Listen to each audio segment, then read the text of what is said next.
there is one thing I wish someone told me when I was in my later teens and earlier 20s that would have changed my life completely, and that is, in some points in your life, maybe even all the time, especially if you come from a rough background, you are going to have to build while healing at the same time.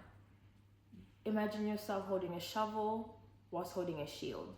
You're gonna have to do both and balance both at the same time. Shielding yourself from the arrows being fired by life or by people or by circumstances, whilst you're still having to do what you gotta do. You gotta wake up in the morning, you gotta go to work if you still have a job, you gotta show up to places. You still have to build a life while you're healing and patching yourself up. And that is a truth I wish I knew that could have definitely changed the way I tried to see grief, the way I try to see heartbreak, and the way I tried to see losing opportunities.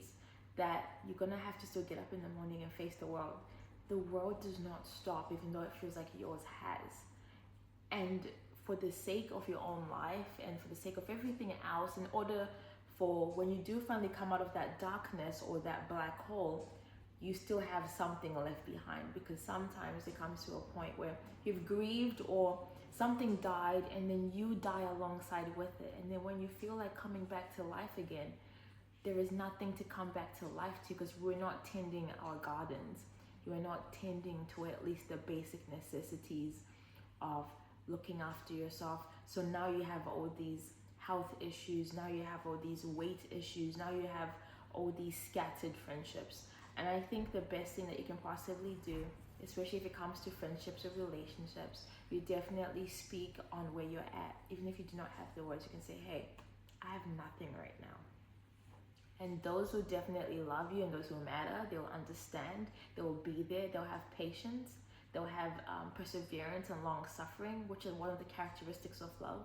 If someone is forcing you to go faster than you can possibly move in terms of your healing process, that is not love. But that also does not mean they will let you sit around and kill everything else around you that you're gonna need when you finally come out of that state. So to build and to heal, it is something you're gonna have to balance. It's not even two things that you say, okay, I'll build here and then I'll heal here. No, it is something you're patching yourself up as you show up to things.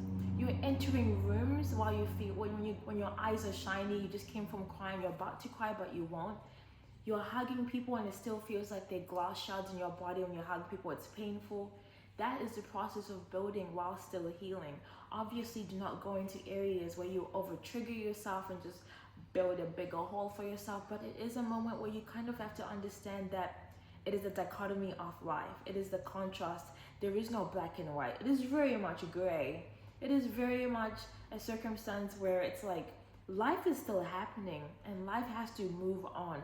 But it does not mean you dismiss the fact that you must heal, you must grieve, you must grieve out your loss, you must cry it out. Unfortunately, wipe your tears as you write your story still, because stopping makes it so much harder. But if you do stop, that is okay. Just don't stop for so long. But I think that's one principle I wish that I had, that unfortunately there will come moments in life where you're gonna have to do both at the same time, simultaneously juggle them around. And I won't say it's normal, but it definitely is something in life that does happen. And if no one has told you that, let it be me that I said that. And I definitely would have appreciated it if I heard it. So I thought I'd share that with you today. And especially in living in a generation that has been through so much, we have a lot to heal from. We've got culture, we've got norms, we've got social media, we've got COVID lockdown, we've got the whole concept of the fact that the housing crisis, economical crisis, we have a lot to heal from. But it does not mean that we don't stop building. And just because you're not seeing the results of your building, it does not mean that you're not moving.